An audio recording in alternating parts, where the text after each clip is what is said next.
If you're ever down near Southampton, what you want to do is go to Paultons Park and Gardens. They are absolutely fantastic. John and Anne Mancy, they founded the park, and their family and the dedicated team of Paultons. John was someone who had a rare foresight and determination to make something really happen, and Anne was constantly there, who's helping him as a partner and supporter. Together, their combined energy actually drove them to what has become one of the largest parks in the country today. Throughout their lives, whatever they set out to do, it was done to the highest possible standard.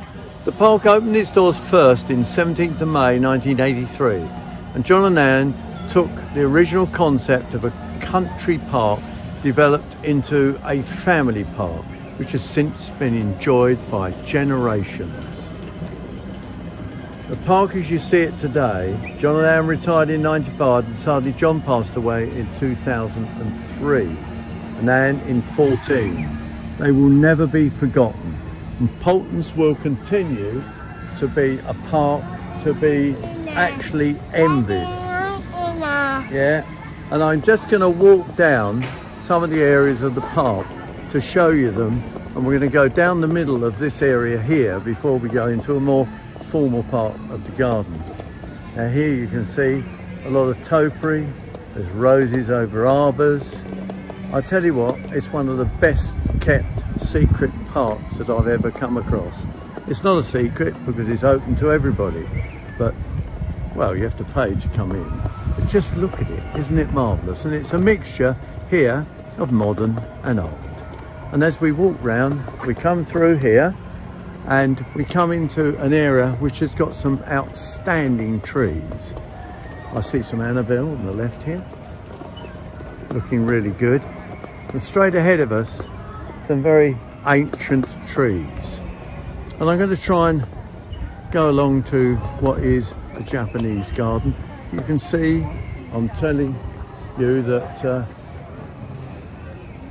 there's old and new. Look at these old trees. Look at the cedar over there, the cedar tree there, and the maintenance is absolutely impeccable. It really is. These cedars must be hundreds of years old.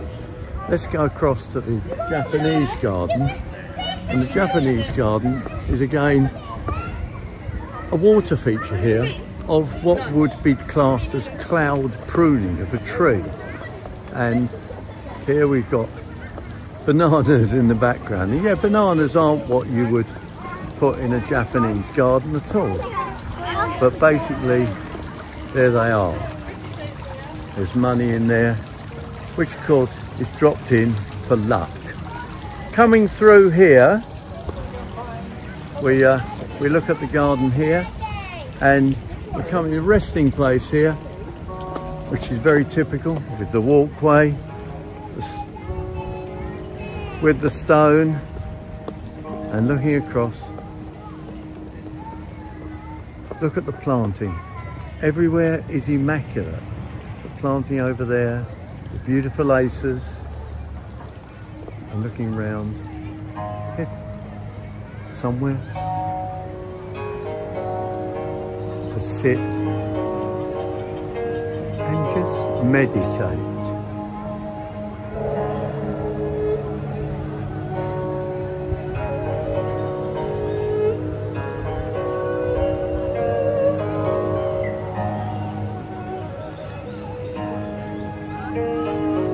And yes, it wouldn't be the same without the little red bridges, would it? Absolutely fantastic. Down here is a more traditional rock garden.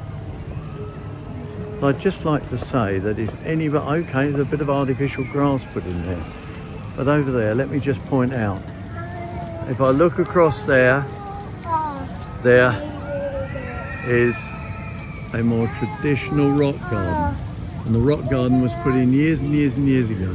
Again, it now has to be fenced because of the young children, and this park has got Peppa Pig with it. Yes, it's Peppa Pig World is here as well, and also a great theme park. So there's all plenty of things to do here, And I tell you what, the maintenance is absolutely superb. I've never seen a park so well kept in all my life. If you're Southampton way, it's the place to go. Ken Crowther from World Radio Gardening has been here a couple of times, and it never ceases to amaze me.